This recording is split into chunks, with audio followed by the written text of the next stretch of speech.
This is Evolutionary Radio. We are coming at you live from the Evolutionary Radio headquarters. This is your host, Trevor Kouritzin. As always, my co-host, Steve Smee, is joining me.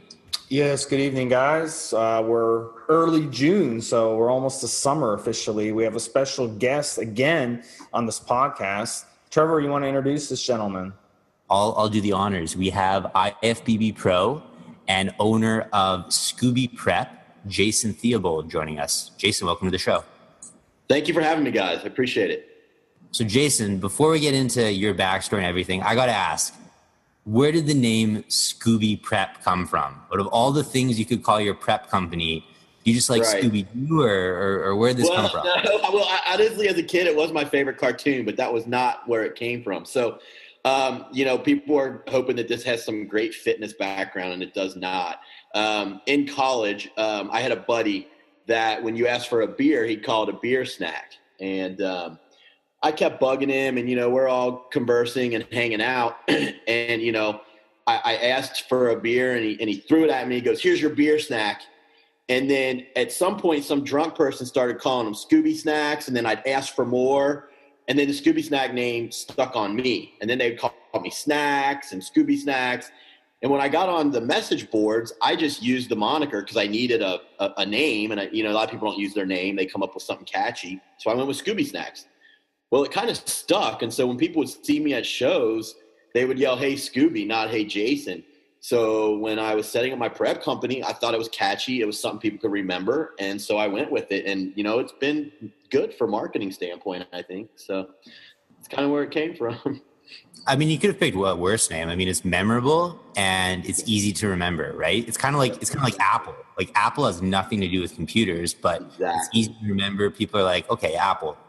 So, Jason, we had quite a few people request you to come on the show. I think a great way to introduce yourself is you could tell us a little bit about yourself. How did you get into weight training? Where did your passion for bodybuilding come from? How long have you been doing your prep business? Give us kind of like the rundown of your life. Sure. So I grew up as a soccer player, and the game came easy to me quickly. But the size did not. And as everyone was hitting puberty and I wasn't, I was kind of getting left. And what looked like a trajectory to a Division I career ended up in a Division III, which was fine. But when I got there, I was one of a few freshmen that made the soccer team, but they looked at me and said, "If you want to play, you've got to get bigger and stronger." And my dad had been on me for years to hit the weight room, and I was just stubborn and maybe scared, maybe too lazy.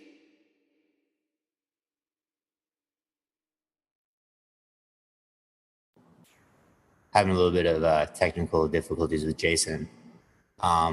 After Jason finishes talking about his background, our first topic is going to be insulin sensitivity. So that's a really good topic I'm excited to pick Jason's brain about. Not too sure. I think Jason, are you back now? Yeah. I don't know what happened there. We had some technical difficulties. That's okay. So you were getting into your soccer. So I remember exactly where I was, so you can splice it. So it was that January of my freshman year, I started weight training. And I had a pretty quick response, okay? So that kind of got me addicted to it because, I went from the smaller kid to people commenting on my arms, and I got lean really quick. I'd never really had a six-pack, and now I was kind of like the ripped kid. And it's addicting when you kind of get those kind of results. I wasn't massive, but I was able to bench 225 fairly quickly, and just things that I never really thought that would happen. And with that came a lot more confidence in anything that I did. Whether it was soccer or talking to women or going on a job interview, it didn't matter. And whether it made me a better person isn't true, but in my mind, I just had that feeling. And so it was very addicting for me. And so it kind of followed me. It followed me all through college. And when I got out, I joined a gym. I was in the real world now. And a couple bodybuilders were like, "You should compete." And I had never thought about it. I didn't know that I had the genetics. I didn't know that I had anything that would go to a stage. And so I did, and I was a bantam, and I did fairly well. And from there, I was kind of hooked. And I never, I should tell you, I started as a bantam. I ended up getting up into the top end of the middleweight, and then I went into classic physique. And that's where I got my pro card, in the classic physique division. As far as how my contest prep business started, I never really set out to be a contest prep coach. You know, nowadays people set out to do it. I didn't. I had just studied a lot on how to make myself a better bodybuilder because I didn't have the greatest genetics. And as people were seeing me get better, they wanted me to prep them. And I was doing it for free for a long time. And what I did was, there was a supplement company called Beverly International, and they were local to me. And I could pick up their supplements, and they'd give me a good discount. And then I just told anyone I helped, I said, buy your supplements from me. There's going to be no charge on the prep fee. And I would meet with them every Sunday. Well, this started growing because I was taking guys who were perennial second place winners, getting overalls. So I was getting results fast, and the word of mouth grew. And it got to the point where I'd have 10 or 15 people in the house on Sundays. And my wife said, look, either make this a business or stop. Like you're consumed all day with this bodybuilding stuff. And I'm like, you really think people will pay? And she's like, I know people will pay. And so we started out light. It was like $200 a fee, and it just kept growing. And I'm like, I can't keep up with this rate. So it was more organic than just saying, hey, I want to be a prep coach. It was kind of, the demand was there. And so the business kind of flowed from that. I love how it was your wife who was like, hey, Jason, make this into a business. Let's start making some money. Yes, she was. Well, you're just having fun. You're just like, hey, I just like helping people. I'm just having fun here. Correct. I never saw it as more than maybe like even just vacation money. I never thought it'd be a career. And if a lot of your listeners don't know you, I went to law school. I practiced law for 15 years as in-house counsel. It was not a passion of mine. It was a good living, and it allowed me to build my business. And I probably stayed in doing it way longer than I needed because my business was flourishing. And I just quit law just last December. But I could have quit probably 5 or 6 years ago. I'm just one of those people that want to make sure that my concept is definitely solid. And, I wanted to make sure that the business was successful. So Jason, before we get into our first topic, can you tell us approximately how old are you, and where are you living now, and where did you live before? Sure. So I'm 40. I got my pro card at 38. I grew up in Cincinnati, Ohio, and I'm in Independence, Kentucky right now. And actually that's only 15 minutes from downtown Cincinnati. So I didn't venture too far from where I grew up. And I think I answered both. I think I answered your questions. So our first topic for Jason is muscle insulin sensitivity. Jason, start rambling on, and then me and Steve will feed your questions. Sure. So, I normally start off with just telling people, I just like to explain what insulin sensitivity is first for people in a dumbed down way. Because that's how I think. I like to know the nuts and bolts of things. I'm not going to kill you with tons of scientific data here, but basically in a nutshell, insulin sensitivity, first off, you want to have it. You want to live in that state as a physique competitor and a bodybuilder. So it means that your body is really receptive to its own insulin. And what that means is you're going to have improved nutrition partitioning. You're going to use your nutrients better to build muscle, stay leaner, and put them where they need to be. You're not going to – I'd like to kind of give an example of like a traffic jam. If your body is less insulin sensitive, it's kind of like a traffic jam inside your bloodstream and your body. The carbs, the nutrients aren't getting where they need to be. And that's because your body is not receptive to its own insulin. The cells aren't opening up. Insulin basically acts as like a key to the cells that need to be opened up. And when you're very insulin sensitive, the key goes in easy, it turns, and the cell opens up, and your nutrients go where you want, and you're going to stay leaner, you're going to get better pumps, you're going to build muscle faster. When your insulin sensitivity takes a nosedive, the traffic jam starts because the door can't get open and everything kind of backs up.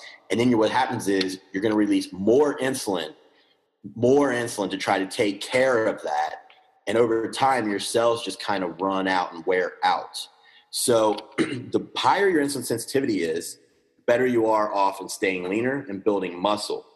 That's from that standpoint. But just from a health standpoint, you're going to be healthier by keeping your blood sugars down, your fasted blood sugars, how you respond to a meal, returning, postprandial 2.5 hours after you eat, you should be almost back to baseline.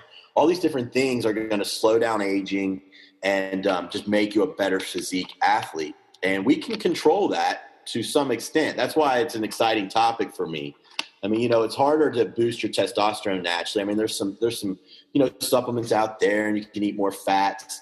But, I've found that insulin sensitivity is one of those things that I can really manipulate with either, whether my client is natural or not. I can really manipulate it to make the cuts more successful or the dieting or the building phase more successful.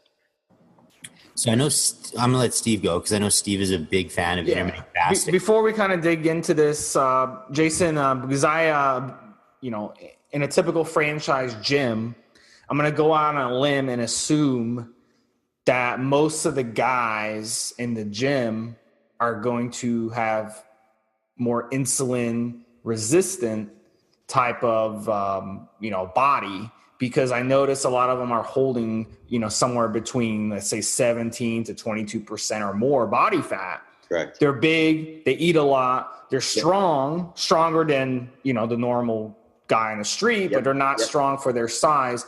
What percentage of guys do you think that are in the gym are actually having this insulin resistant issue that they need to switch around? Let's start with that first. Can you give us some stats? I'm going to go out on a limb and say the guys that you just explained who are kind of farm boy big, I would say 85 to 90% of them are going to have some insulin resistance because they're pounding the hell out of carbs, not the greatest food, not the greatest diet. And that's why their body fat is that high, even though they train. It's because they have poor insulin sensitivity. So I'm going to say it's very high and that it's not understood by them how they can manipulate it to be more in their favor. I would say it's definitely high. And that's just talking about the gym population. You talk about America. It's I think you guys are. It's probably really high in America, considering half of America is at least 30% body fat from the stat I just read. Now, what are the symptoms of being insulin sensitive? I'll for sure say that probably in my late 20s, early 30s, I was definitely insulin sensitive. I was that 15, 16, 17% body fat, strong guy who can bench, 3 plates for reps.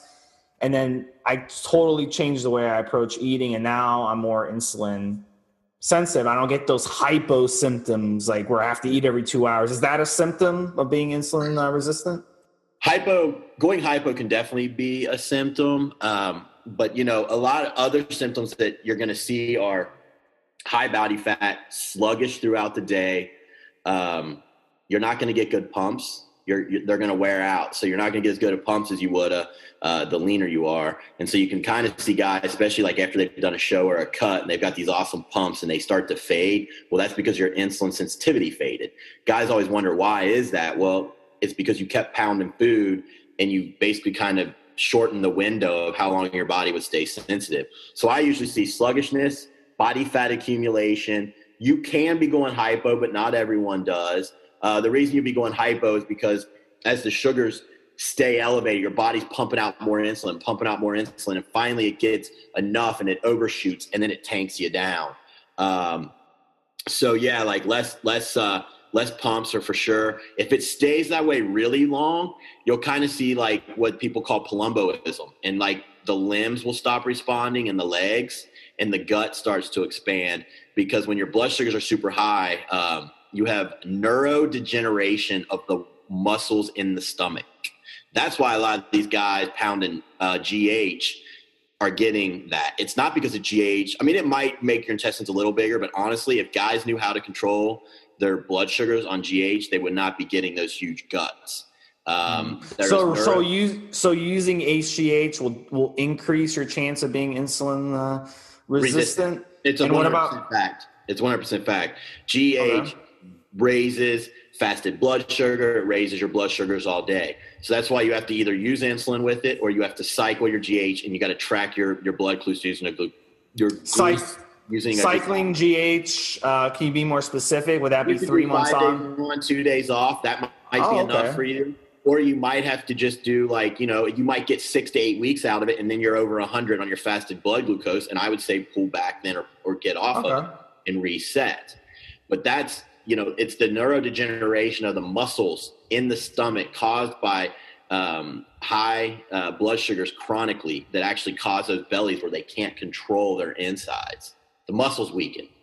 That's a really good tip. Yeah. What about, you can finish with that, but also steroids. Is the trenbolone tend to increase insulin resistance as well? Because I noticed that when I run trenbolone and abuse it, I get more insulin sense. So go ahead.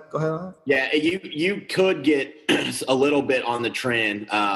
You could get a little resistant, but also though, trend helps you burn through carbs so fast that, it's kind of like a give and take, but that's why some guys get horrible night sweats on trend.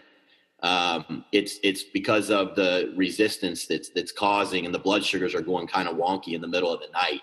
So there's definitely some of that there, but honestly, the biggest culprit when you're in enhanced bodybuilding for insulin resistance is GH use. So you can counter it with insulin use as well. I mean, if you want to prolong it, but that's where guys fail, and that's why the bellies get out of control when you're on the enhanced side. So Jason, for our listeners who want to increase muscle insulin sensitivity, what would you do? Are there certain diet approaches or certain lifestyle approaches? There's diet and supplement approaches. Supplements? Yeah, so let's talk about that. So first off, I always have my clients get a glucometer, okay? And I want a fasted reading, and then I'll also have them track where they're at postprandial about 2.5 hours after a meal. And so I'm going to track that and see where they're at. I like someone between about 72 to 85 is a really good range. Anyone who's getting near 100, I'm going to reset them. Now I'm talking about fasted blood glucose on that number, okay? In our country, in America, the American Diabetes Association has said 100 or higher is pre-diabetic. So we know at that point you're less insulin sensitive. So that's kind of my cutoff for how I watch my clients.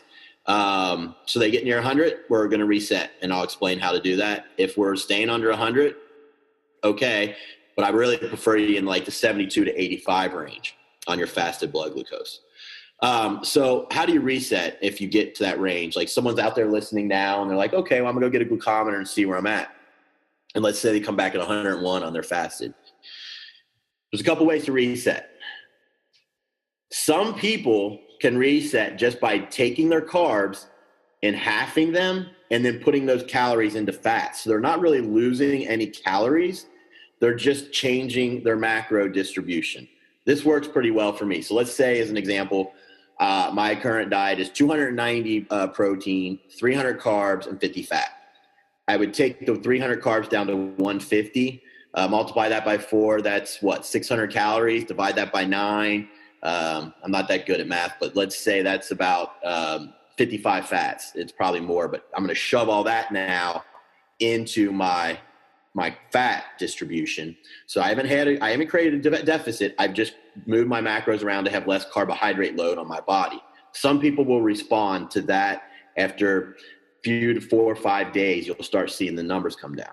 However, there are some people that must be in a deficit. So that's not even going to work. They've got to create a deficit and lose the carbs and not give themselves back fats to start getting it to come down. Did you have a question there?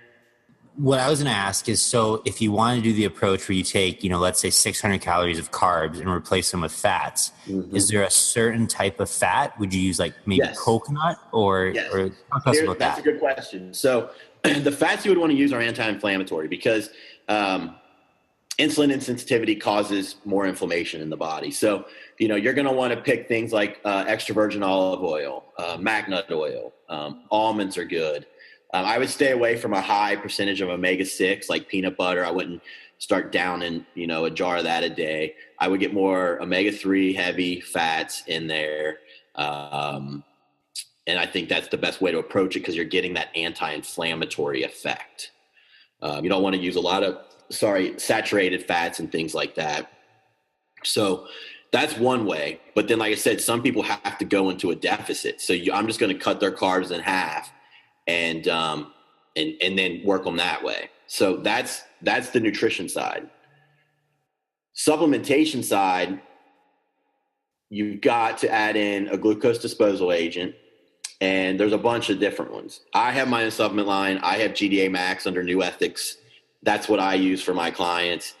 And that's a blend of different herbs and minerals and vitamins. And it's not proprietary. You can look at it. I don't believe in bringing out proprietary blends, but we've got berberine in it. We've got chromium polynicotinate in it. We've got RALA in it. It's a wide variety of proven insulin mimetics to help bring that down. So not only have we made a diet change, now we're helping with the glucose disposal agent. Also, stress will impact insulin sensitivity. So a lot of times I'm going to put someone on my Kouritzin product. Not always, because sometimes people just don't have a stressful life and I don't feel the need. But if I think that there's a stressful component and cortisol is running high, I'm going to bring cortisol down too. And sometimes you might even have to beef that up with ashwagandha. And I'll run that up to 1,500 mgs morning and night if I got to really bring someone down who's just a type A stressful person. So insulin sensitivity mainly in this industry is driven by diet, but it can also be driven by stressful situations. It can also be driven by a bad gut, because that's going to create inflammation, which is going to spike cortisol. So you're always, as a coach, you've got to always have an understanding of, the biofeedback your clients are getting, and you got to ask the right questions. You got to know if their gut's going well, because if you're pushing calories and they're getting indigestion, they're getting bloat, they're getting gas, you want to nip that in the bud. But if you didn't, then you're going to have to nip it in the bud at some point, because that could cause stress to the body, which then will make you insulin insensitive. So there's a lot of moving pieces to the supplement side. And, I like to only use what I need, but 99% of the time I'm going to add a GDA while I'm doing the nutrition part of it. So we're going to get into the digestion in a second as the next topic. Before we do, I have one more question for you. Meal timing and meal frequency, does that, in 100%. Your opinion, affect the insulin sensitivity? Yes. So when I bring their carbs down let's go back to the example we use, 150. I'm going to carb time that person. And so I might only give them, 30 carbs in the morning, and the rest of it's going to be pre, intra, and post, only when they need it. So I'm not bombarding their body all day with a little bit of carbs. I'm not spreading those over 5 meals with 30 per meal. I'm going to use more of the healthy fats in the other meals and just give them carbs. And I might not even give them carbs in the morning. Sometimes it's all pre, intra, post. It just depends on how difficult a case it is to reset them. But I think carb timing is the most important. And there's some other things that you can do with diet. So there's research out there that suggests, and it's not hard to understand this, but they went ahead and done the research, but this makes total sense. Having your carbs and doing like a carb fast for 12 hours. So let's say your last carbs, this is how I do it. My last carbs are normally at 7 p.m. I don't eat, I fast in the morning. I get up, take my health stuffs, and I don't eat again until about 10 a.m. So from 7 to 10 a.m., I'm having no carbs. I am getting some protein and fats in, but I'm having no carbs. So I'm kind of doing a carb fast, and that improves insulin sensitivity. So I may use that with people as well. So not only my carb timing, I'm going to throw in a little bit of a carb fast with them as well. And that helps to also attack the issue.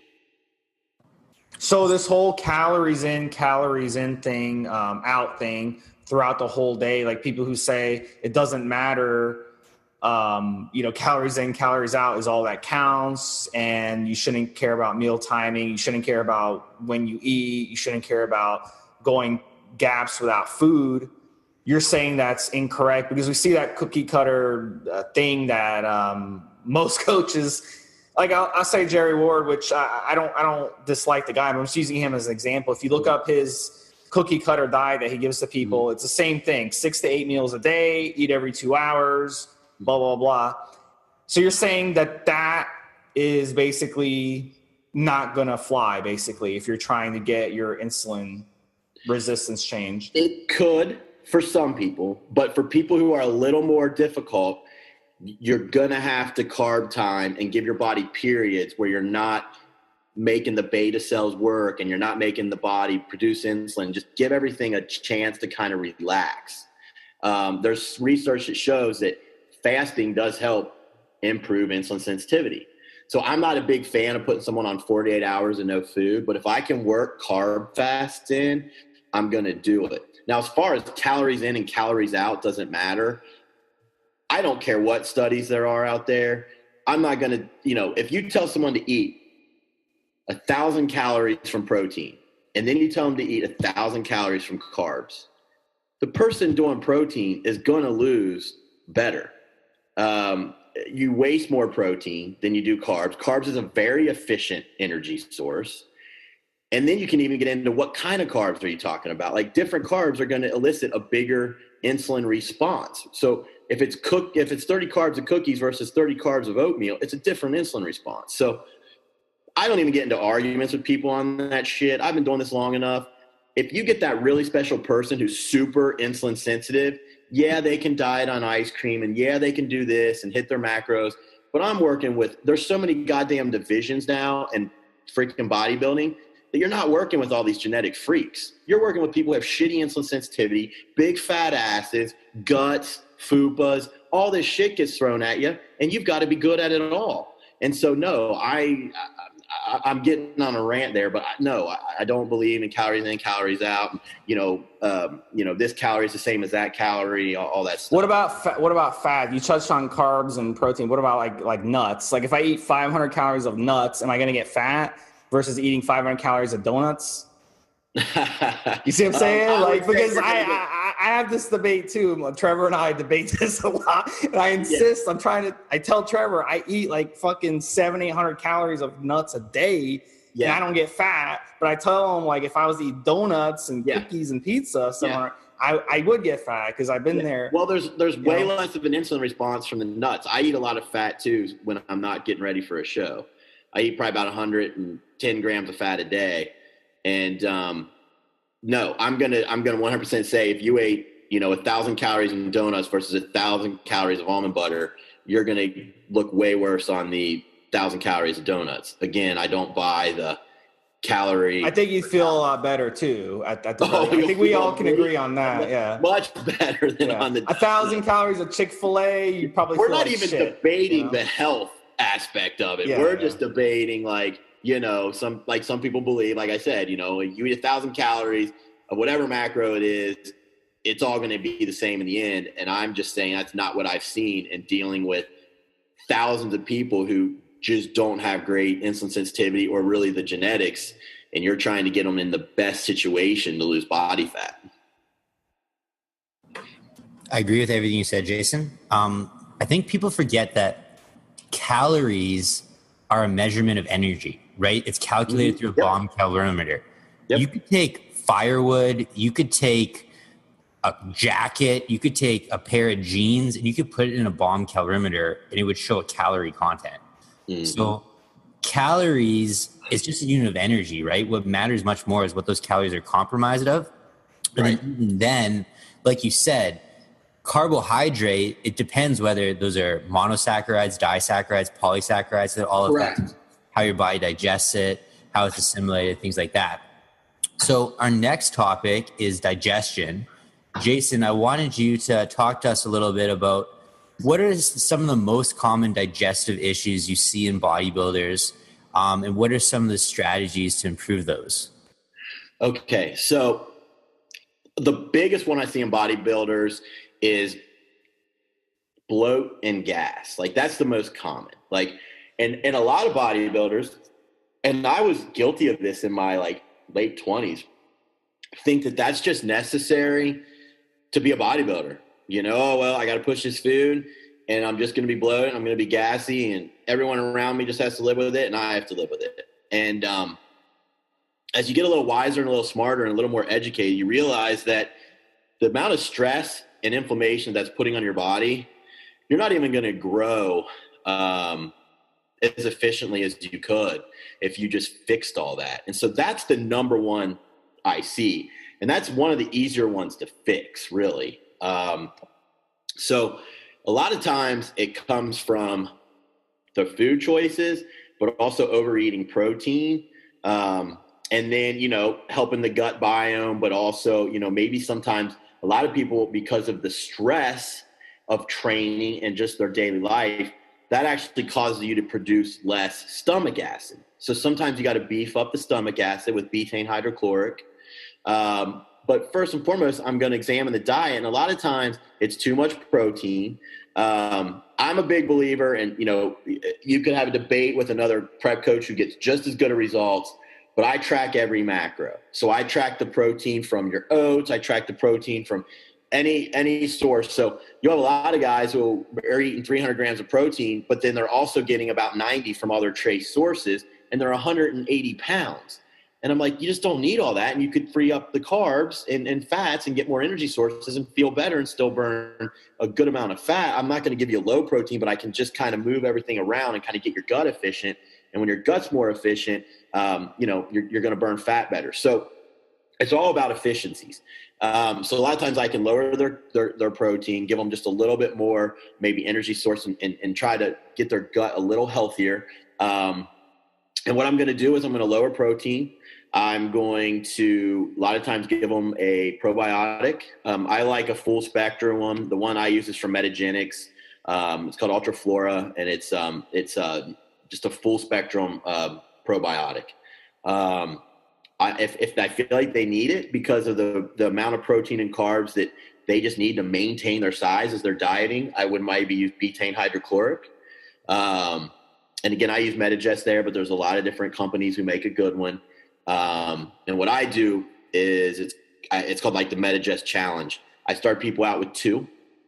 I then say, if you don't get any burning, go to 3. If you don't get any burning, go to 4. If you do get any burning, drop back a pill. But I get them up to 4 per meal. And that usually supplements the protein and the carbs. And then you can add a pancreatin enzyme if you need that too. So there's a lot of different directions you can come from on how to just solve that bloat and gas issue. But if someone said, give me the top 2 that you're going to use. So nutritionally, I'm going to bring protein down, most likely. I'm going to add betaine hydrochloric, and I'm probably going to go ahead and give them a probiotic. And I'm going to start there. And a lot of times that solves most of the ills that a lot of bodybuilders kind of put their digestive stress, stress on their body. So. I know Trevor wants to get in, but I have to ask this. It's a question that everyone's always embarrassed to talk about. How often should we be having bowel movements? Because we do eat a lot as bodybuilders and weightlifters. How often should it be after every meal? Should it be, how often would you say is healthy? So that is going to have to do with input, and output. So, you have to go at least once a day. Like if you're not doing that, that's bad. When I'm looking at health, people have to eat right. They have to sleep right. They have to poop right. I mean, there's all these different things that have to be going on in the system to be efficient. So it must be at least once a day. If you're not, we've got to look at what we can do to improve that. But if you're eating a lot of food, it 2 to 3 times a day could be completely normal.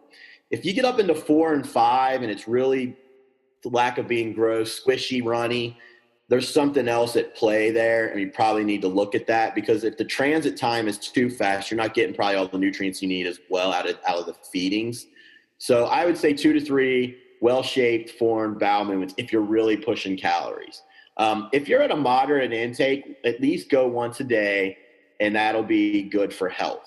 Anything less, you need to discuss it with your coach, or you need to look at what's going on. And so just because while we're on it, one of the biggest things I do, other than getting fiber right, 35 to 50 grams, depending on the size of the person, I want to at least make sure they're getting that, is I'm going to add magnesium citrate. It has to be citrate. And that's good for getting the motility going, getting the muscles down there, firing. And I usually start at 400 mgs in one sitting, and that usually works for a lot of people. But I've gone up as high as, I think, 1,800 mgs for a couple people. But me, myself, if I hit 800 mgs, I'm gonna have loose stools and be going a lot. So I start at 400 and then add 200 as people go. But magnesium citrate, along with getting the proper amount of fiber, is going to solve a lot of people's issues with constipation. Now you can go into my next line of defense, if we want to call it, would be then adding a stool softener. I don't like to do laxatives because the body can become reliant on them. So a stool softener would be my next line of defense after the first two we talked about. If there's still issues, then I might go to some of the teas that have senna in it. Those can cause a little reliance. You can become a little bit reliant on those. So I that's why that's fourth in line. And then last, I will go to a child's laxative before I go to an adult's. I really don't like to get into relying on laxatives. I try to, at that point, fix what's going on. But sometimes you just got to get someone relief at first. And then we go ahead and try to figure out what else can we do here to kind of figure this out. Maybe they're lacking in fats. I've seen with some women, if you don't have enough fat in their diet, it really slows down. So, we might have to we have to change something dietarily as well. So, Jason, there's a famous German saying that's "Feel fresh, feel scheiß," which means eat a lot, shit a lot. Yes. Yep. And true. And what you said about laxatives, it was actually, it makes me think about a vacation I had to Japan. It was a family vacation. We were pretty young. I think I was 13 or 14. My sister was 11 or 12. And they had these little bottles that almost looked like, it had a label similar to Coca-Cola. And it was carbonated. So we kind of just assumed, this was Japanese pop. Sure, so yeah. At a vending machine or a gas station or something like that. My sister, she would buy them because she really, really liked them. I would just drink water. I'm pretty simple. But anyway, so we're going on and everything's Japanese. There's very, very little English. Right. We meet this tour guide who speaks English, and he sees my sister drinking one of these, and he's asking, are you feeling okay? And she's like, yeah, I feel fine. He's like, what are you talking about? He's like, well, I noticed you're drinking a laxative. So the entire trip, my sister was drinking these laxatives, drinking 4 or 5 of them a day. Oh shit! She's like, no wonder I was going to the bathroom 6 times a day. She's like, man, I'm so regular in Japan. I love this place. That's hilarious. So one question I want to ask you, Jason, is food sensitivity testing. Is this something you ever do with your clients? And then are there ever certain foods that you don't recommend including in client programs, things like dairy, gluten, soy? Do you just generally not include those? So there has been times where I have had people go to the doctor and get food sensitivity tests because I couldn't eliminate or figure out, and neither could they, what was going on. So as a last line of defense, generally I do, but I try to solve the problem through elimination if I can. Without making them go spend more money and wait on a test, et cetera, et cetera. But there are times when there are just things going on after you get down to the 5th line of defense and they're complete, nothing's responding. They're continually constipated. They're continually diarrhea or one of those. Then yes, I would highly recommend going and getting a food sensitivity. As far as the foods I use during prep, if someone comes to me and they're in I give out an MSQ. It's a metabolic stress questionnaire. And if there's no red flags that I need to fix and get them healthy before prep, generally I have a pretty wide open range of foods. If no one's saying they have a dairy problem, I'll allow them to use dairy. If someone, fruits, things of that nature, I'd allow it. The only thing that I'm a big proponent of is no real processed foods. I'm not a big fan of subbing in ice cream. I know some of these guys do with the if it fits your macros, things like that. But I try not to eliminate too many things. Now, if we're noticing that they're having problems, dairy is one of the first to go. Gluten, steak. I'll even pull chicken and turkey if they're having digestion problems. Just use fish and things that are known to be easier on the digestive tract. I use FODMAP eating a lot, which was actually invented for IBS, but it works great. If I have someone who's just got like, maybe I get someone with a candida infestation, I'm going to go ahead and like put them on FODMAP and get like the foods that they're eating that are the most easier, the easiest to digest, and start with that. So the answer is, if they're completely healthy, I don't rule out any type of food off the bat. But as I get in and I see issues, dairy gets pulled quickly, gluten gets pulled, hard to digest meats, some hard to digest veggies, we might not allow. So I kind of do that based on the client. And you touched on IBS a little bit. Can you tell us a little bit about IBS and Crohn's disease? I got countless guys messaging me who have Crohn's. These guys were in the military and it literally ruined their life. There's some guys, listening right now. It's affects so many people. Like, what are some tips to help these guys? Yeah, I mean, it's affecting their bodybuilding and life, Yep. So first and foremost, you're going to want to get on the FODMAP diet. So you can Google FODMAP and IBS, okay? And you're going to find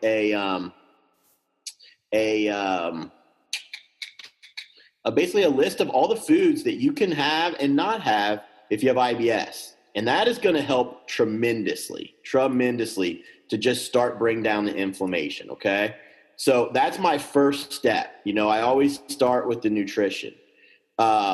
And basically with IBS and Crohn's and things like that, you're trying to make it dormant, but never are they going to be like healed in my experience. Anytime they eat off something that's that they've kind of found as a trigger, or that is not on that list, or depending on how you're looking at it, could be, it's not on the list of approved foods, they might have a flare-up. So I teach them how to deal with flare-ups too. But so we start with FODMAP, right? So that's no dairy, no alcohol, no gluten. It eliminates chicken and beef and turkey because they're hard to digest. We were talking about that before. You can use egg whites. You can use fish of any kind. You can use whey iso, but no concentrate. We want things that are really easy to digest.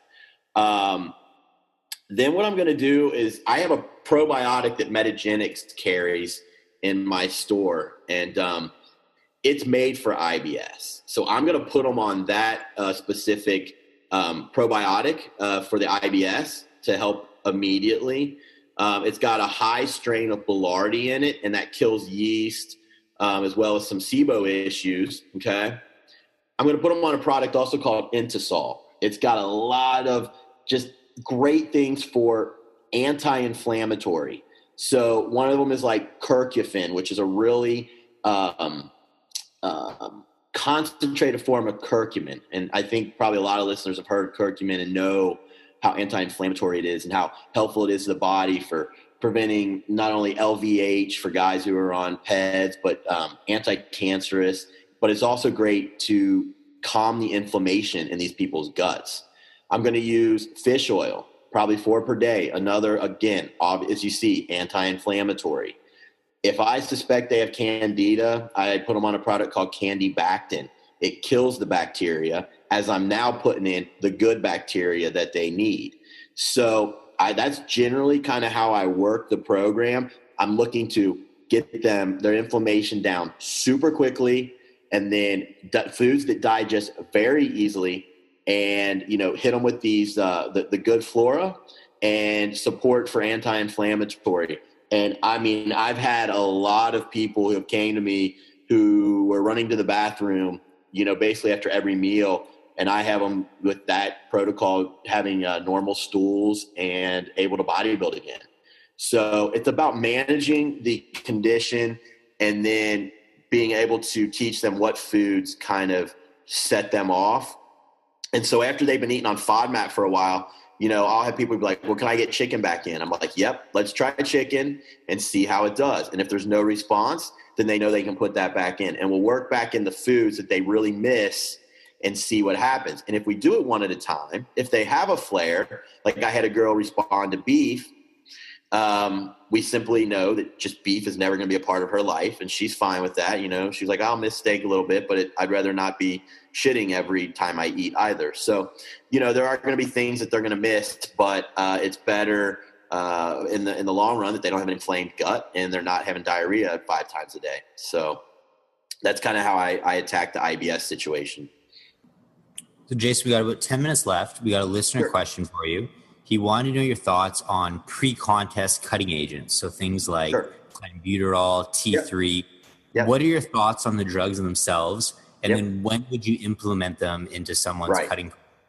Right. That's kind of the thing. When is more of the win, but I will go through them and what I like and what I don't.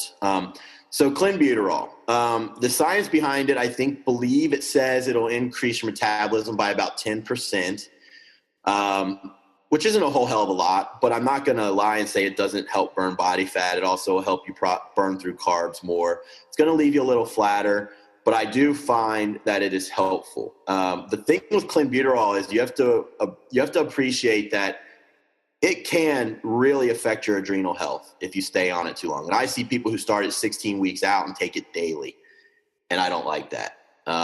So I would, if you're a more stubborn fat loss person, use clenbuterol, but I'm going to tell you how I use it. Personally, I think this is the truth.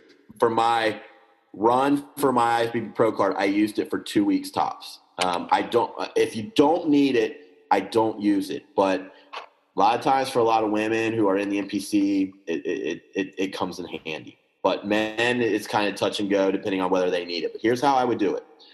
I wouldn't bring it in until you're about 10 to 12 weeks out and you've already spent 6 to 8 weeks losing easy fat. Then what I would do is I would rotate it with yohimbine hydrochloric. And yohimbine turns off the alpha-2 receptors in your stubborn fat stores. That's more in the more brown fat. And clen turns off the beta receptors. And both of these receptors being turned off allows fat to be liberated and burned. Okay, so these are basically turning off those receptors, allowing fat to be used as energy sources. So I would do 2 days of clen, start really low, like 20 micrograms, do 10 micrograms morning pre-cardio and 10 mics pre-lifting. Okay. Do 2 days of that and then do 2 days of yohimbine. So you come off the clen and now hit the yohimbine. I would do yohimbine. Here's the thing. It can cause anxiety in some people. It does myself. I rarely use it. If I use yohimbine, it's more in a topical fat burner where I'll put it on like my love handle back area or on the glutes and hamstrings. It doesn't get systematic as much as if you take it orally. But if you can handle it, it's a great fat burner, and you can do 10 milligrams per 1 pound of body weight, but I wouldn't start there. I start my people 5 milligrams morning, 5 milligrams pre-lift, okay? Just go back and forth, 2 and 2 on those. So you're never on clen for more than 2 days, and you're back and forth, hitting the different receptors. If someone is still pretty stubborn, did you have a question before I move forward, Trevor? I had 2 questions. So you said 5 milligrams per 1 pound of body weight? 10 milligrams per 1 pound of body weight. So that's a pretty hefty dosage. So if someone weighs 200 pounds, that'd be 2 grams. No, it shouldn't be that high at all. Did I state that backwards? I stated it backwards. It's 1 milligram for every 10 pounds. Yeah. Okay. Yeah. Okay. That makes more sense. Yeah. So a 170-pound person would be up to 17 milligrams. Yeah. I stated it backwards.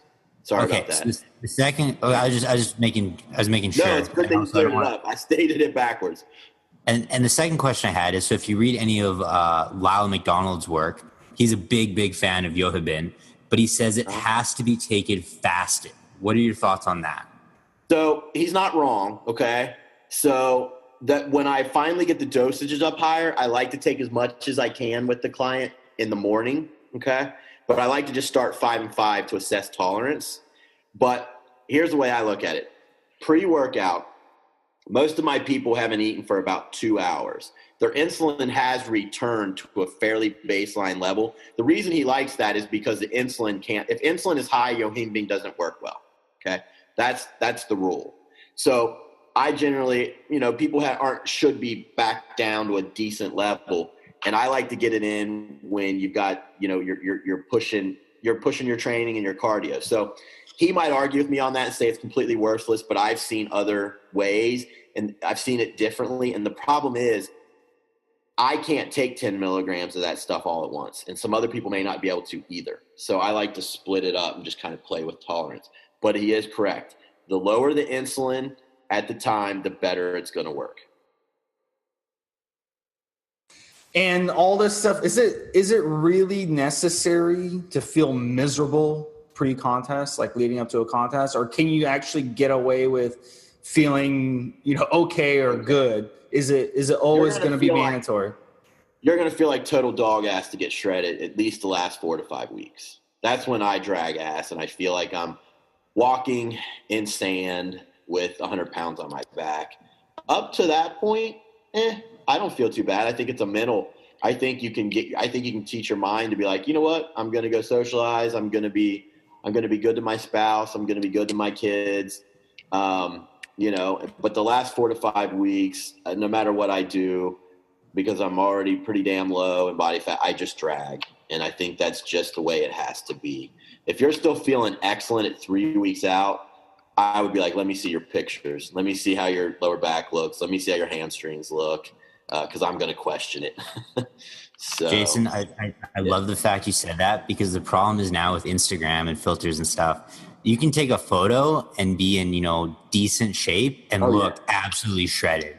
But if you're doing a legitimate bodybuilding show and you don't feel miserable, the last couple weeks, you're not going to be in shape. No. Here I give you a perfect example. So this year, or when I did Masters Nationals and won my card, I was able to reverse diet at about the 3 week out mark and into the show. I got my carbs back up to about 310 on training days and about 220 on off. I still felt miserable. And normally if I do that in the off season, I'd feel great, but I felt absolutely still horrible. No energy, just wanted to lay on the couch and be left alone. So, even if you're able to reverse in and eat more food, you just get hungrier and you still just feel like shit if you're properly peeled and ready. So. We haven't talked very much on this podcast about water, about liquids. Can you tell us a little bit about that?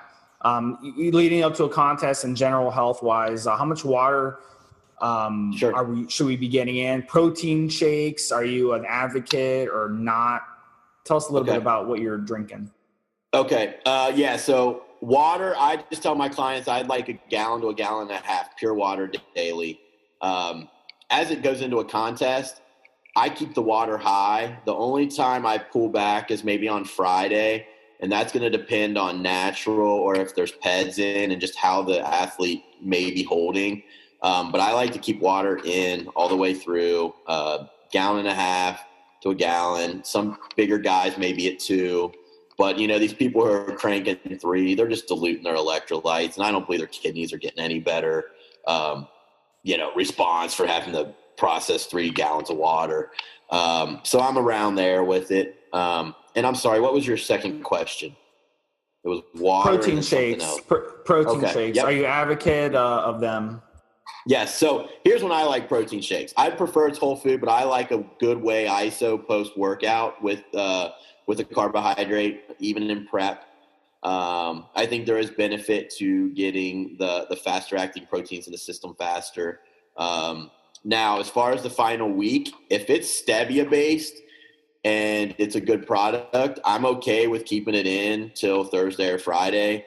But generally, since I can't police every product, I just tell people to pull their shakes when they pull their artificial sweeteners, which is usually around Tuesday of the final week. Now, I will make a shameless plug. I have a New Ethics has an ISO Perfect. It's only 5 ingredients for the chocolate, 4 for the vanilla, and it's stevia based. I'll use that all the way in. And when I travel to San Diego, if I have to eat 5 shakes with, almond butter, I'll do it. And it's not going to bloat me at all. It's really pure. So if you can find a really pure whey ISO made with stevia, sure, rock it as much as you need. But in general, I only like 1 shake post workout, during the prep. So Jason, we're at our hour here. For our listeners, how can they get in contact with you if they want to learn more about your coaching services? And then also your supplement line, how can they learn more about the supplements you manufacture? Sure. So I got a few ways to be contacted. I think everyone does these days. So on Instagram, I'm ScoobyPrep_IFBB Pro. Check it out. Like I post a lot of like before and afters. I post a lot of my clients. I've got a lot of my junior Nats clients who are getting ready to compete this week, and I'll be in Chicago with that, going for their pro cards. I post a lot of that. I'll post some tidbits of like cool information and things like that. You can also hit me up on Facebook. It's just my name there. It's Jason and then Theobald, Theobald. You can email me at jason@ScoobyPrep, and it's like it sounds, Scooby and then prep.com. And then as far as New Ethics, we have a website, newethics.com, NUETHIX.com. And we have about 6 to 7 products right now. And a lot of our formulas are based on what I've found during coaching and what my partner has found during coaching. So a lot of it isn't just meathead formulas of pump this, pump that. You know, we have stuff like Estrocort that brings down estrogen if you got estrogen dominance. We have Cordy's that helps with cortisol. We've got a lot of different products that help with the health aspect, which is most important when you're losing fat. If you don't have a good, healthy foundation, you can't build the house. So that's really where we're at with our line. We didn't just want the same old bullshit. So that's where you can contact me, and that's where you can find out more about New Ethics. New Ethics is also on Instagram. Go ahead and follow it there as well. One more question, Jason. So for New Ethics, are you shipping worldwide or are you U.S. domestic? We're only U.S. domestic right now, but we hope to get into that point as we continue to grow, and we are growing. Okay. Look into Canada. Like I'm over in Canada, and we have a really good bodybuilding scene here in Canada. Okay. I will look into it and then see what our hurdles are into getting over there. Hopefully it's not too bad. I know like Australia is a nightmare in certain places, but hopefully they're not too strict. How's Canada on like supplements? Are they real strict, or are they kind of looser like America? Or Canada's pretty easy, man. We actually have much less strict laws than the US when it comes to things like research chemicals, peptides, steroids. Okay, like couldn't be a problem, man. Yeah, like you know how you guys have the SARMs bill that's about to pass? Yeah. That's not even, they're not even talking about that here in Canada. Gotcha. Yeah, because like I know a guy contacted me about Australia, and like some of our formulas, like our Thyra Boost and stuff, like because we have glandulars and different things, like we would have to reformulate, and I'm like, no, the products are what we need as they are. So yeah, that sounds like it's the next step for us to look into. Generally speaking, if a product's FDA compliant, it's legal in Canada as well. Okay, then we're good. Got it. Okay. For our listeners, I'll have all those links in the show description. So you can just click those. You don't have to worry about trying to write them down or anything like that. For your host, Trevor Kouritzin, for my co-host, Steve Smee, and for our special guest, IFBB Pro, Jason Theobald, this has been another episode of Evolutionary Radio. Live your life. Look good doing it. Thanks for listening.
Bye.